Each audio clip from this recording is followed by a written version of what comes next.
자, 오늘의 정치권 이슈 최창렬 용인대 교육대학원장 그리고 이상휘 세명대 교수와 함께 짚어보겠습니다. 두 분 안녕하십니까? 안녕하세요. 안녕하십니까? 예. 자, 바른정당의 신임 당대표로 조금 전에 이해훈 의원이 선출이 됐는데요. 저희가 잠시 뒤에 이해훈 의원과 직접 여러 가지 얘기를 들어볼 수 있는 시간을 마련했는데 그 전에 먼저 오늘 이해훈 의원이 바른정당의 당대표가 되면서 5당 중에 3당 대표가 모두 여성 대표가 됐거든요. 글쎄요, 이런 여성 대표의 문화, 정치 문화가 좀 바뀔 수 있을까요? 처음이죠. 예. 네, 처음이기 때문에 원내 5당 중에서 3당 여성이 당대표되는 그런 참 재밌는 그런 현상이라고 네. 봐야 되겠죠. 추미애 원내대표, 심상정 대표, 그리고 이제 이해훈 이제 대표까지. 그래서 보통 이제 통상적으로 여의도 정치 문화를 이야기하자 그러면 남성 중심의 문화라고 그렇죠. 이야기를 합니다. 그런데 아이러니컬하게도 지금 이제 여성이 3당 대표가 됨에 따라서 어쩌면 또 유성 중심으로 가야 되지 않냐 이렇게 얘기를 할 수가 있는데 네. 이 부분에 대해서는 이제 초당적으로 여성 의원들이 이해훈 당대표의 당선에 대해서 초미의 관심을 기울인 건 사실입니다.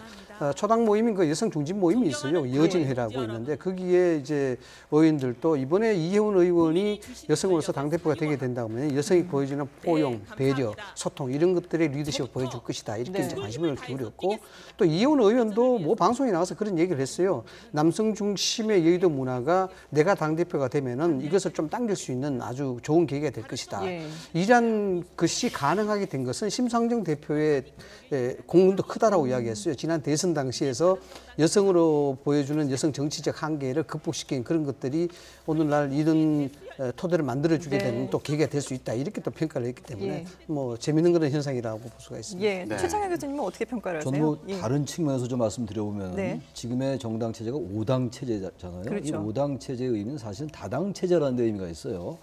다당 체제의 의미는 지나치게 양극단 세력이 이른바 적대적 공존에 의해서 어떤 지지층을 결집시키는 이런 상황들이었단 말이죠. 그래서 네. 우리 시민사회의 갈등 또는 균열 이런 게 잘 대표되지 않았기 때문에 다당 체제에 많은 기대를 걸었던 건데 지금 현재 5당 체제는 다당 체제로서의 기능을 잘 하지 못하고 있다고 봅니다. 예. 결국은 역시 더불어민주당과 지금 자유한국당 이게 양당 체제처럼 가고 있어요. 그리고 국민의당이 사입석에 상당한 의석을 가지고 있습니다만 역시 호남을 지지 기반으로 하고 있는 여러 가지 이유 때문에 정치 이유 때문에 다당 체제에서의 캐스팅 보트로서의 역할 그리고 이런 것들이 좀 한계가 있어 보이고 네. 바른정당은 더욱더 그렇습니다. 바른정당은 앞으로 이따가 뭐 그런 질문이 있을지 모르겠는데 자유한국당과 어떤 차별성을 보이냐도 굉장히 네. 중요하잖아요. 네. 그래서 이해훈 의원이 뭐 여성 의원이다 이런 부분도 물론 중요하겠습니다만 예. 그런 부분보다도 이해훈 의원은 어쨌든 여권에서 보수 성향의 정당에서 상당히 개혁적이고 개혁 보수적인 목소리를 많이 내왔기 때문에 네.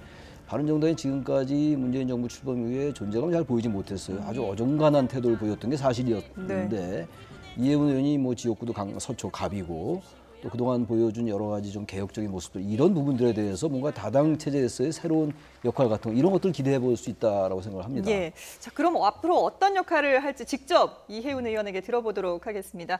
이해훈 신임 대표님 나와 계시죠? 네, 안녕하세요. 네, 안녕하십니까. 자, 먼저 오늘 당대표의 경선에서 승리하신 것 먼저 축하드립니다. 소감부터 좀 들어보도록 하죠. 네, 많은 분들이 축하한다고 말씀을 하셔서 제가 감사하다고 해야 되는데 사실 그 말이 먼저 나오지를 않고 네. 너무 책임감이 무거워서 어깨가 내려앉을 것 같습니다. 저 좀 도와주세요. 이 말부터 나옵니다. 네. 할 일이 너무 산적해 있습니다. 예. 네. 대표님, 그 바른정당의 미래에 대해서 얘기하기 전에 이런 질문을 드려서 좀 죄송하기도 한데 자유한국당과의 관계는 어떻게 설정을 하실 건지 오늘 그 수락연설에서도 보수의 본진이 되겠다 이렇게 말씀을 네. 하셨으니까요. 그리고 또 혹시 자유한국당의 당대표가 누가 되느냐에 따라서 관계 설정이 달라지는 건 아닌지 이런 것도 좀 궁금합니다. 아닙니다. 자유한국당의 당대표가 누가 되시든지 저는 관련이 없다고 생각합니다. 그것과 무관하게 저희는 저희가 국민들께 지난 대선에서 말씀드린 약속, 우리는 안보는 보수, 경제는 개혁을 하겠다.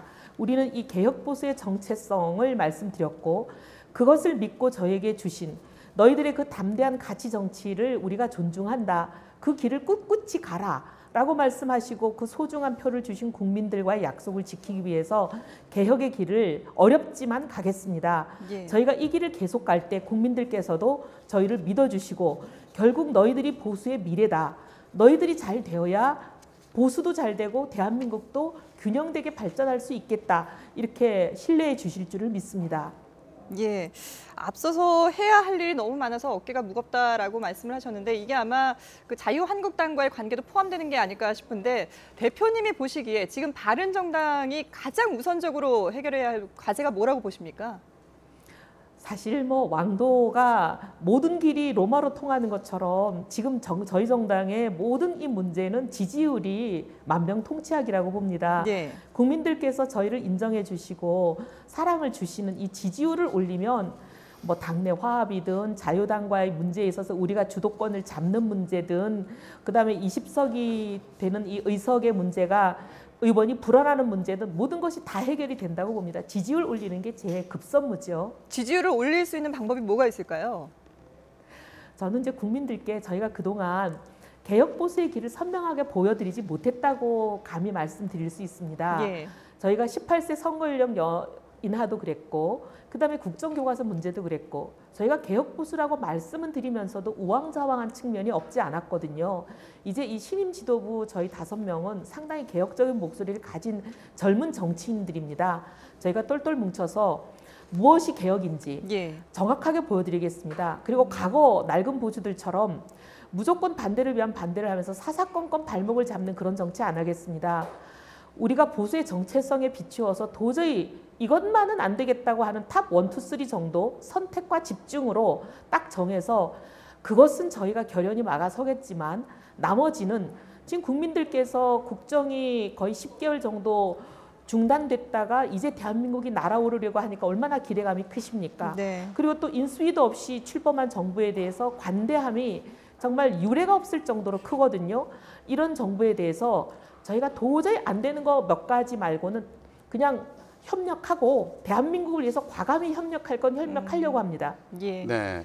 자, 그러면 계속해서 강조하시는 부분이 협력할 건 협력하고 반대할 건 반대하겠다 이렇게 강조를 하셨는데 지금 상황에서 협력할 것과 반대할 것을 구분한다면 어떻게 구분할 수 있을까요? 예를 들면 추경만 하더라도 지금 낡은 보수는 심사조차 안 하겠다고 보이콧을 하고 모든 것을 막고 있습니다. 이래가지고는 국정이 한 발짝도 나가지 못한다고 봅니다. 저희는 네. 심사에 참여할 것입니다. 심사에 참여해서 그 대신 이제 공무원 일자리를 81만 개 이런 건 저희가 반대하는 부분이거든요. 하지만 공무원 중에서도 지금 당장 일손이 모자라서 2교대를 3교대로 바꿨는데도 과로사 하는 분들이 나오는 자리가 있습니다. 구급대원, 소방관, 가축방역관, 그다음에 또 근로감독관 이런 몇 개 자리들은 급한 숨통을 튀게 해드리고 그다음에 나머지 너무 과도하게 공무원 자리를 늘리는 것은 여당과 저희가 절충안을 찾겠습니다. 수정할 부분은 수정하지요. 원안 그대로 통과는 안 되는 거지요. 그래서 저희가 막을 건 막고 통과시킬 건 통과시킨다고 말씀드릴 수 있겠습니다. 예. 그러면 구분할 부분은 어떤 건가요? 좀 바른정당의 목소리를 확실하게 내야 될 부분이요. 네, 아까 말씀드린 대로 추경도 저희가 공무원을 전체 시민은 17만 하되. 4천 명 하는 건 안 된다. 네네. 네. 그런 건 안 되고 예. 그 대신 이제 우리가 또 공무원 중에서도 아까 말씀드린 대로 일부 숨통을 틔워줘야 될 부분은 예, 그거는 예.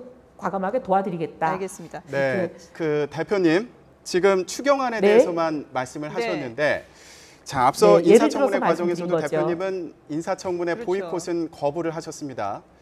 그런데 또다시 논란이 반복되고 있고요. 지금 논란이 되고 있는 후보들에 대한 입장은 어떠십니까? 지금 이제 김상곤 후보를 예를 들어서 말씀드리면 저희가 이 대표를 뽑는 경선 과정에서 8번의 토론회를 했습니다. 네. 근데 지도부에 입성하는 이 4명의 후보들의 생각이 거의 공통 분모가 있어요. 김상곤 후보자는 저희가 찬성하기가 어렵겠다라는 공통 분모가 있습니다. 물론 후보들만의 생각이고 아직 전체 의원과 전체 당원의 의견을 모은 건 아니지만 아마 이것이 전체 의원과 당원의 다수 의견일 것으로 봅니다. 이 부분은 저희가 상당히 찬성하기가 어렵지 않겠나 이렇게 전망하고 있습니다. 예. 자, 이건 국회- 원내대표의 소관 네. 업무긴 하지만 같이 의논해 보겠습니다. 네, 알겠습니다. 자, 국회 내에서의 바른정당의 역할은 지금 말씀해 주신 부분으로 가늠할 수 있을 것 같은데 자, 일단 또 바른정당의 과제라고 하면은 내년 지방선거를 어떻게 준비할 것인가 이 부분도 또 무시하지 못할 것 같은데요. 어떤 생각을 가지고 계신지요? 제가 그래서 오늘 보수의 대수혈을 말씀드렸습니다. 네. 전국을 다니면서 저희가 이제 내일부터는 방을 붙이고 저희의 가치 정치에 공감하시는 분들, 현역 국회의원, 현역 단체장, 현역 지방의원 중에 바른정당 소속이 아닌 분들 저희 다 모시겠습니다. 그리고 현재 정치를 하지 않고 있지만 정치를 생각하고 계시는 꿈나무들도 저희는 골목골목을 다니면서 다 모셔올 겁니다.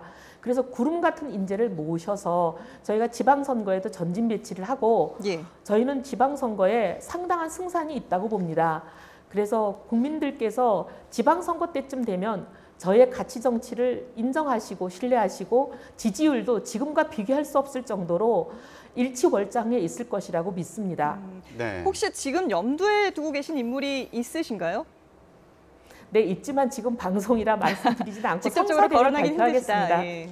네. 알겠습니다. 네, 성사되면 말씀 바로 드리겠습니다. 네. 대표님, 지금 네. 보수 대수열 그리고 지방선거에서의 성과에 대해서 말씀을 하셨는데 아까도 줄곧 계속 설명은 해오신 부분이긴 합니다만은 사실 아직까지는 바른정당이 전국에서 큰 역할을 보여주지 못한 거 아니냐 이런 지적을 피하기는 어려운 상황인 게 사실인 것 같습니다. 이게 사실 아쉬움일 수도 있고 아니면 뭐 불만의 목소리일 수도 있는데 보수 대수열을 위해서 이런 생각을 가진 분들에게 한 말씀 하신다면 뭐라고 할 수 있을까요? 사실 저희가 정당을 창당하자마자 전국에 다니면서 창당 준비를 겨우 끝냈는데 대통령 탄핵 결정이 나면서 지도부가 사퇴를 해버렸습니다. 예. 어떻게 보면 대장이 없는 채로 저희가 지금 몇 달을 온 거죠. 그러다 보니 저희가 어떻게 보면은 결집이 잘 안 되는 상태로 사실 지지율이 좀 낮은 상태입니다. 근데 이제 지도부가 이제 꾸려졌으니까 대장이 생긴 거 아니겠습니까? 네. 이제 대장을 중심으로 결속하면 저희가 완전히 달라질 수 있습니다. 지지도가 낮다고 하지만 지금 저희가 사실상은 뭐 오차 범위 안에서 3등이라고 실질적으로 말씀드릴 수가 있잖아요. 그러니 곧 달라집니다. 우리 국민들께 저희들이 새로운 모습 바로 보여드리겠습니다. 조금만 기다려 주십시오. 네, 대표님 마지막으로 질문 하나 네. 더 드리겠습니다. 좀 기존의 네. 정당들과 다른 모습을 보여주려면 개파 정치도 청산을 해야 될 텐데 대표님은 벌써부터 유승민계로 이제 언론에 소개가 되고 있고요. 근데 당내에서 뭐 김무성계다, 유승민계다 이렇게 분류를 하고 있는데 해법이 있다면 뭐가 있을까요?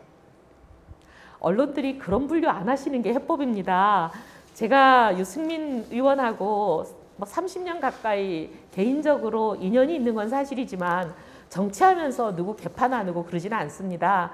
근데 개인적인 인연을 가지고 그렇게 얘기하면 제가 야당에 있는 모 인사와도 가까운데 그분의 계보라고 할 수도 있지 않겠어요? 네. 그래서 언론들이 그런 개인적인 인연을 가지고 누구 계보 안 나눠주셨으면 감사하겠습니다. 예, 알겠습니다. 지금까지 말씀해 주신 것처럼 새로운 모습의 바른정당 기대해 보도록 하겠습니다. 네, 지금까지 네, 이혜훈 감사합니다. 네, 이혜훈 바른정당 신임 당대표와 함께 얘기 나눠봤습니다. 고맙습니다. 네, 감사합니다. 네, 이혜훈 대표의 얘기를 직접 들어봤는데요. 교수님 보실 때는 어떠세요? 좀 기대를 해볼 수 있을까요? 글쎄요, 뭐 저렇게 말씀하신 대로 된다 그러면 얼마나 좋겠습니까? 네. 결국 정치라는 것이 이상과 현실을 왔다 갔다 하는 그 갭을 얼마만큼 줄여내느냐에 대한 문제가 정치가 해나가야 될 가장 중요한 과제라고 봅니다. 방금 이혜훈 당대표도 지적을 했습니다만은 가장 중요한 것은 지금 당면 과제가 지지율을 어떻게 올리느냐에 네. 대한 문제입니다.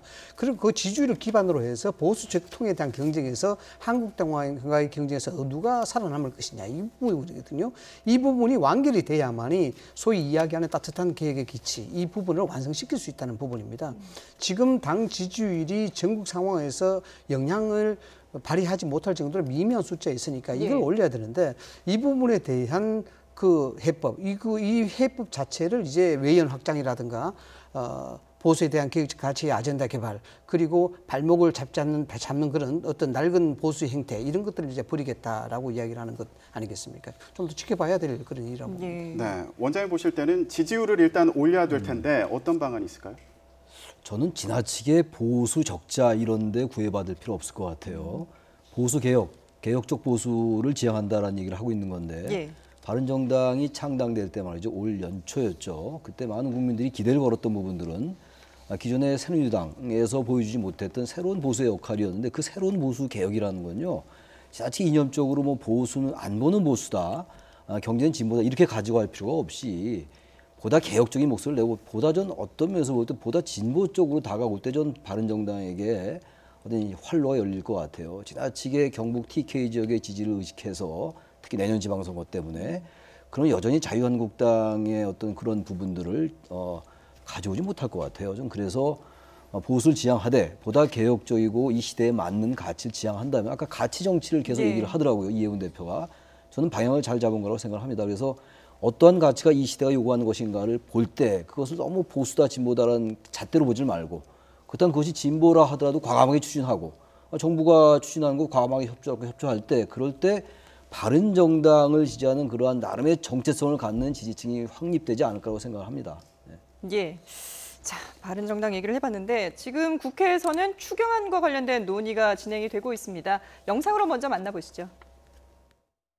국민의 삶이 고단한 근본 원인은 바로 일자리입니다.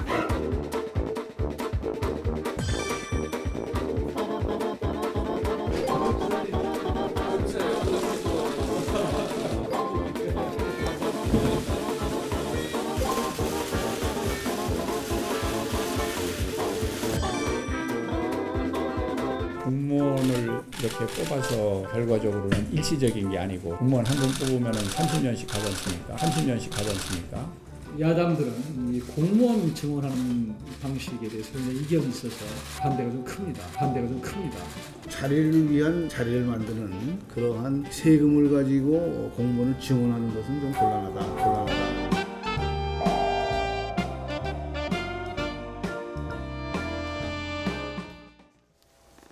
김동연 부총리가 직접 야당을 일일이 찾아가서 추경안에 대한 협조를 요청을 했고요. 그리고 지금 이 시간에는 여야 사당 정책위 의장 그리고 예결위 간사가 경제부총리와 함께 추경안에 대해서 논의를 하고 있습니다. 일단 앞서서 저희가 영상으로 보여드렸습니다마는 자유한국당 같은 경우에는 심의 자체를 거부를 하고 있고요. 그리고 앞서 바른정당 이해훈 의원도 말씀을 하셨습니다마는 국민의당과 바른정당의 입장은 일단 심의는 하겠다. 그러나 내용상으로는 문제가 있다. 이런 입장이지 않습니까? 네. 내용상으로는 문제가 있다. 이 부분은 결국 이제 자유한국당의 입장에서는 추경안 그 자체가 국가재정법상의 요건에 맞지 않기 때문에 논의 가치가 없다라고 이야기하는 것이고 바른당과 국민의당의 입장에서는 논의를 해야 되는데 그 논의의 대상에 대해서 문제가 되는 부분들을 해소를 해달라 이런 부분이거든요. 이것이 인사청문회하고 직접적 연계가 있을지는 모르겠습니다만은 지금 바른당과 국민의당이 이야기하는 것은 공공부문의 일자리를 세금으로 만드는 그 자체가 문제가 있지 않느냐라는 부분입니다.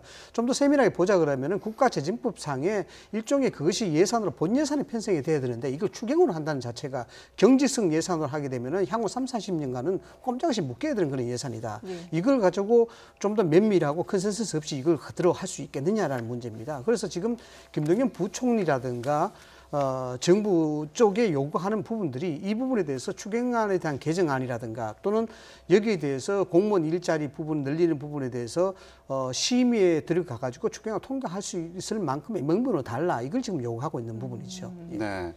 자, 오늘 이 만남을 보면서 좀 인상적이었던 게 바른정당이었거든요. 물론 이해훈 신임 대표를 저희가 인터뷰하기도 했습니다마는 오늘 정책위의장 얘기를 보면은 선물을 줬다 이러면서 좀 팁을 준 것 같아요. 이 추경안 해법을 위한. 지금 추경안은 아예 심사조차 못하고 있는 거잖아요. 그렇죠. 네. 아예 논의조차 못하고 있는 건데 바른정당과 국민의당은 그동안 계속 자유한국당과 조금 결을 달리해 왔던 게 사실이었잖아요. 네. 그러니까 굉장히 불편했던 거죠. 국민의당과 바른정당은. 물론 이 추경이라는 게 국가재정법상의 여건에 해당하지 않는다라는 말은 국민의당이나 바른정당도 해왔습니다만 지난해도 그랬고 지지난해도 그랬고 추경이 다 통과가 됐었어요. 지난해 11조, 지지난해에 11조 6천 이렇게. 그때도 엄밀하게 말하면은 어느 때의 추경도 사실은 국가재정법상 완전하게 부합하는 건 거의 없었다고 저는 기억을 합니다. 이번에 이제 야당들이 계속 국가재정법을 얘기를 하고 있는데 일정 부분 논리적으로는 정합성이 있을지 모르지만 현실적으로 볼 때 좀 상당히 그 논리에 비약일 수 있어요. 사실 대량 실업과 경기 침체는 추경의 예산 편성 요건인데 지금이 대량 실업과 경기 침체는 아니라 하더라도 청년의 실업 문제라든지 일자리 문제가 대단히 심각하기 때문에 그렇게 의지할 수도 있는 부분이기도 하거든요. 그래서 지금 이제 아까 말씀하신 그 팁을 준 거라는 얘기는 이제 우리도 추경에 어느 정도 논의에 참여하겠다라는 그런 얘기를 한 거라고 보여져요. 그래서 부총리가 일일이 이제 국회를 찾아가서 야당을 찾아가서 이게 부탁을 한 거잖아요. 그래서 지금 이제 자유한국당은 뭐 계속 그 입장이 한결 같아요. 꼭 무슨 인사청문회와 연계시키냐 아니냐를 떠나서 어쨌든 반대다. 이거 논의조차 못하겠다라는 건데 일단 이 부분은 바른정당과 국민의당이 어느 정도 이제 응하면 논의에 들어가면은 예. 여권에서도 여당도 어느 정도의 조정은 가능하지 않겠어요? 꼭 뭐 완전하게 다 100% 아니라 하더라도 말이죠. 네. 그렇기 때문에 어느 정도 숨통이 좀 트일 수 있을 것 같아요. 왜냐하면은 끝까지 이 추경 자체의 논의조차 심사조차 안 하겠다고 한다면 이 자체가 국민들의 지탄을 피하기가 어려울 것 같아요. 지금 이 야권 얘기하는 거는 이 경직성 예산을 어떻게 세금으로 계속 할 수 있느냐.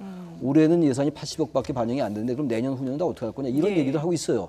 나름 일리 있는 지적이라고 생각이 되거든요. 그래서 여권에서도 이런 부분들에 대해서 야당에게 어느 정도 설명이 필요할 것 같고 조정할 부분이 있으면 조정하고 이렇게 가면은 여야의 이른바 흔히들 얘기하는 협치라든지 타협이 좀 가능한 접점이 있다고 봅니다. 예. 예. 그러면 오늘 지금 진행되고 있는 연석회의에서 어느 정도 성과를 거둘 수가 있을까요? 어떻게 전망하세요? 저는 뭐 오늘 완전하게 성과를 거두기 어렵다 하더라도요. 예. 이렇게 꽉 막힌 추경의 이 탈출구, 출구는 네. 어느 정도는 좀 단초 실마리는 잡을 수 있을 실마리나 것이다. 단초는 열 수 있지 않을까라고 생각을 합니다. 예. 김동연 부총리의 역할은 사실상 한계가 있을 수밖에 없습니다. 네. 이런 추경이라든가 정부 조직법의 처리에 대한 문제, 특히 이제 추경 같은 문제는 김동연 부총리가 경제부총리로서 키플레이이기 때문에 여기에 대해서는 이제 정책적인 부분에 대해서 이제 팁을 받을 수가 있겠죠. 그러나 이 문제는 근본적으로 정치적인 문제이기 때문에 정치적으로 어떻게 풀어내야 될지 이 부분은 청와대가 그대로 악순이 안아야 되고 또 여당이 풀어나가야 될 그런 문제라 이렇게 봅니다. 예. 다만 좀 기대를 얻을 수 있는 것들은 방금 전에 이야기를 하셨습니다만 이종구 바른정당의 정책위 의장이 오늘 많은 선물을 줬다라고 예. 이야기를 했고 김동연 부총리 거기서 이제 화답을 했는 부분인데 그 선물을 줬다는 부분은 그 자체가 이제 첫 번째로는 추경 심의의 반대 의사보다도 팀에 들어가겠다라는 부분도 선물이 될 수 있는 것이고요. 네. 그다음에 의미 있는 대화가 이혜원 당대표도 조금 전에 이야기했습니다. 네. 공공부문이 81만 개 자리는 반대하지만은 필요 불급한 자리, 그러니까 소방직이라든가 이 예를 들어서 그동안 꾸준하게 인력 충원이 요구됐던 그런 자리에 대해서 협조할 수 있다 이런 부분 아니겠습니까? 네. 이런 부분을 연계시켜서 본다 그러면은 이종구 정책위원장이 이야기한 것 구체적인 숫자, 구체적인 데이터를 가져오라라는 부분들은 시민이 할 테니까 우리가 이야기하고 명분을 가질 수 있는 숫자, 네. 즉 필요 불가결한 그런 숫자들에 대해서 우리가 이야기할 수 있는 명분을 달라 네. 이런 거죠. 그래서 경제부총리의 입장으로서는 이 말 들은 것만 하더라도 상당한 가치를 얻은 것이라 이렇게 볼 수가 있습니다. 예. 그럼 예. 네. 저희가 이제 추경안에 대해서 계속 얘기를 해왔는데 또 추경안 말고도 인선 문제도 전국에 큰 걸림돌이 되고 있습니다. 그렇죠. 자, 인선 문제를 두고는 이낙연 총리의 역할이 뭐냐 이런 야당의 비판이 나오기 시작했습니다. 들어보겠습니다. 과연 이낙연 국무총리는 문재인 대통령과 인사에 대해서 내정자에 대해서 과연 논의를 하고 있는 건지 의견 제시를 하고 있는 건지 이 문제도 이낙연 총리는 확실하게 짚고 넘어가야 될 위치에 있다고 생각을 합니다. 김상곤 교육부 장관 후보자, 그다음에 송영무 국방부 장관 후보자, 조대엽 노동부 장관 후보자. 도저히 이 사람들은 장관에 취임돼서는 안 될 사람들입니다. 먼저 본인들이 스스로 거취를 정하는 것이 가장 바람직하고 그렇지 않다면 헌법상 이분들을 임명 제청한 국무총리께서 제청을 철회해야 됩니다. 역할이 없다는 이야기가 있는데 책임 총리라는 말이 무색합니다. 네, 장관 인선의 제청권은 총리가 가진 만큼 책임져라 이렇게 네. 얘기를 하고 있는데 어떻게 보십니까? 현실적으로 뭐 저런 논리를 전개할 수 있죠. 그러나 사실 우리 현실에서 뭐 국무총리가 얼마나 제청권을 행사했겠어요. 뭐 알 수는 없겠습니다만, 그러니까 이낙연 총리로서는 저런 비판에 나름 대답할 의무가 있다 하더라도 상당히 곤혹스러울 거예요. 네. 그런 부분과 또 하나 지적할 게 얘기가 나왔으니까. 네. 이낙연 총리가 취임한 지 시간이 꽤 됐어요, 지금. 네. 근데 의외로 총리의 그 존재감이라고 할까, 총리의 자리가 잘 보이지 않는 그러게요. 것 같아요. 이 청문회 무슨 인사 제청의 문제뿐만이 아니라 네. 이 인사 제청 문제 이거는 여권 전체에 해당하는 문제이기 때문에 이낙연 총리만 책임 있다고 볼 수가 없죠. 야당의 저런 말이 일리가 있다 하더라도 그래서 저는 이낙연 총리가 인사 제청 문제뿐만이 아니라 네. 전체적으로 지금 여권이 문재인 대통령의 지지는 상당히 높습니다만 80% 육박하니까 높습니다만 전체적으로 당정청의 이 삼각편대가 여권을 형성하고 있는 건데 청와대만 많이 돋보이는 것 같아요. 예. 그래서 이 정부도 그렇고 정부 이제 김동연 부총리가 이제 저렇게 활약을 하고 있으니까 기대에 묵직한데 정부의 문제하고 이 당의 문제 그리고 특히 이낙연 총리 이런 이 요소들이 좀 이렇게 대통령에 대해서 막을 건 좀 막고 완충작용을 할 건 완충작용을 하는 이런 게 좀 필요하지 않을까. 왜냐하면 모든 게 지금 문재인 대통령에게 가고 있어요. 네. 사드 문제도 그렇고 이 일자리 문제도 그렇고 추경 문제도 그렇고 인사청문회 문제도 그렇고 이게 전부 청와대로 가면은 대통령 책임제에서 대통령이 너무 많은 책임을 지게 되면요. 대통령이 사실상 무책임제가 됩니다. 네.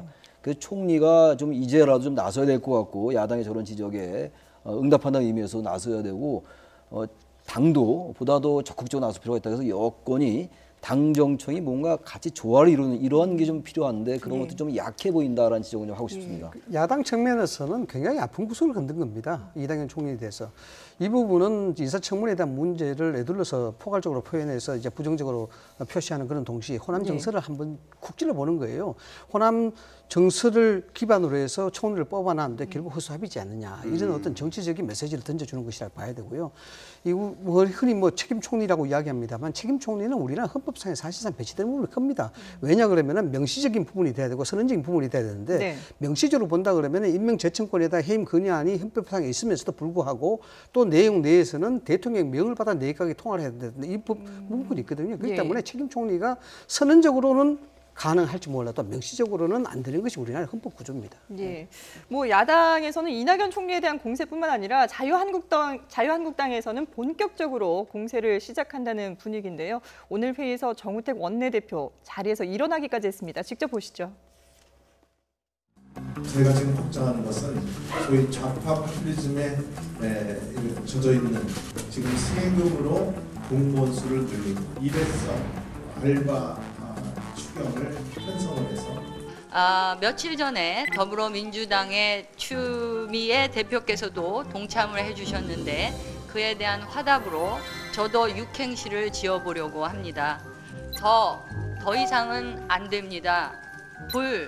불안한 안보 정책, 어이없는 노동 정책, 민생을 더 힘들게 할 포퓰리즘, 주사파의 전진 배치, 당차게 자유한국당이 막아내겠습니다. 네, 이런 글쎄요 프레젠테이션 이 발표하는 게 유행인지 문재인 대통령도 국회 시정연설할 때 그랬고 김현미 장관도 그랬는데 자유한국당도 역시 정우택 원내대표가 직접 일어서서 이렇게 발표를 하는군요. 그리고 이제 그 추미애 대표가 자유한국당으로 오행시였는데 지금 비판을 더불어민주당 가지고 육행시를 졌어요. 근데 야당이 계속 얘기해왔던 걸 이제 요약한 건데 야당 입장에서 볼 때는 일정 부분 제기할 수 있는 문제들이라고 봅니다. 그리고 여당의 입장에서 볼 때는 너무 과도한 게 있고 그런데 전 다른 건 다 모르겠는데 제가 일일이 하나씩 지적한다기보다도 좌파 파퓰리즘 이런 용어는 이제 좀 과거의 정치 문법에서 좀 벗어날 필요가 있을 것 같아요. 우리가 김대중 노무현 정권 10년이었잖아요. 그리고 이명박 박근혜 정권 이제 9년 이제 정권이 새로 바뀌었어요. 그래서 양쪽이 다 1대1로 비겼다고 생각하면 돼요, 이제. 그래서 내로 남불 이런 얘기 많이 하잖아요. 내가 하면 로맨스고 남이 하면 불륜이다 이런 얘기 많이 하는데 다 입장이 바뀌니까 여야가 바뀌니까 그대로예요. 그 어떤 기사를 보면 말이죠. 그 대통령 이름 바꾸고 여야 이름 바꾸면 전혀 문제가 되지 않아요. 그리고 어떤 경우는 그 연도를 모르면요. 그거 잘못 인용했다 큰일 납니다. 그거 잘 보고 인용해야 되는 정도로 똑같아요. 한국의 정치 문법이. 그러니까 지금 저런 문제들도 서로 요즘 그런 지적 많이 하잖아요. 여당이 될 때 왜 달랐냐, 야당이 달랐냐 이런 얘기 하는데 이제 10년씩 9년은 10년이라고 보고 10년씩 비겼으니까 서로 이제 좌파 파퓰리즘이다 이런 얘기는 좀 그만했으면 좋겠고 또 주사파 지금 육행시 주사파 얘기 나오잖아요. 저는 여당 일각에서도 여권 일각에서도 보수 일각에서도 이러한 용어가 과연 보수층의 지지를 결집할 수 있냐라는 지적이 나오는 걸로 제가 알고 있어요. 그래서 더 이상 주사파라든지 좌파라든지 이런 말은 잘 국민들에게 보수라 하더라도 말이죠. 그렇게 썩 다가가지 못한다고 생각합니다. 그래서 다른 것들은 야당적 시각에서 얼마든지 지적할 수 있다 하더라도 이런 주사파라는 용어, 좌파, 파퓰리즘 이런 용어 좀 빼면서 지적해도 얼마나 훌륭한 지적이 있을 수가 있다라는 걸 지적하고 싶습니다. 미래를 향해서 나가야 된다. 오늘 정우택 원내대표 얘기를 보면 그동안 쌓아왔던 거를 한 번에 풀어낸 것 같기도 하고요. 7가지나 뽑았습니다. 반대하는 내용이죠. 그렇죠. 프레젠테이션까지 이제 준비하는 거 보면은 상당히 준비를 한 것 같아요. 좀 자신감을 얻은 것 같습니다. 자신감을 얻었다 보는데 보통 야당 공세가 어떤 기점이 있어야 그 타이밍을 많이 보고 하거든요. 예. 그래서 그러면 지금 상황에서 한국당이 저렇게 하는 타이밍이 뭔가 보니까 최근에 이제 리얼미터가 발표한 여론조사에 기인한 부분이 좀 크다, 저는 그렇게 해석을 하고 있습니다. 아직까지 문재인 대통령의 지지도가 70대 중반을 높은 고공행진을 하고 있습니다만은 어쨌든 4주 연속 부정적 평가가 계속 올라가는 추세고 또 지지율이 하락 국면으로 좀 들어가는 추세고 예. 또 그중에서 좀 유의미한 부분이 하나 없지 않아 있습니다. 뭐냐면 보수 지지층대로 조사를 하니까 부정적 평가가 처음으로 40%를 넘었었다라는 부분이거든요. 네. 이런 부분을 아마 한국당에서 예의 있게 예의주시해서 봤다 그러면은 네. 결국 지금 상황에서 보수층들이 돌아올 수 있는 그런 시점이 되지 않았냐 이렇게 판단한 것 같아요. 예. 왜냐 그러면 시기적으로 타이밍이 아닐 때 절대 공격을 하지 않습니다. 그런 상황에서 본다 그러면 지금 굉장히 종합적으로 지금 공격하고 있는 네. 부분이거든요. 저런 것들을 봐서는 아마 최근에 들어와서 인사청문회에 대한 여러 가지 문제점, 그리고 인사 혼란에 대한 문제점, 그리고 안보와 4대에 대한 문제점, 이런 것들이 보수층을 다시 한번 끌어들일 수 있는 흡입력이 있는 아젠다들이다. 이렇게 아마 판단하고 예. 대대적인 공격을 이제 감행한다. 이렇게 이제 해석이 되는 예. 겁니다. 이런 공세들이 과연 이제 인사청문회장에서도 어떤 또 날카로운 송곳으로 지적을 할지 또 기대를 해보도록 하겠습니다. 지금까지 최창열 용인대 교육대학원장 그리고 이상희 세명대 교수와 함께 정치권 이슈 짚어봤습니다. 두 분 말씀 잘 들었습니다. 네.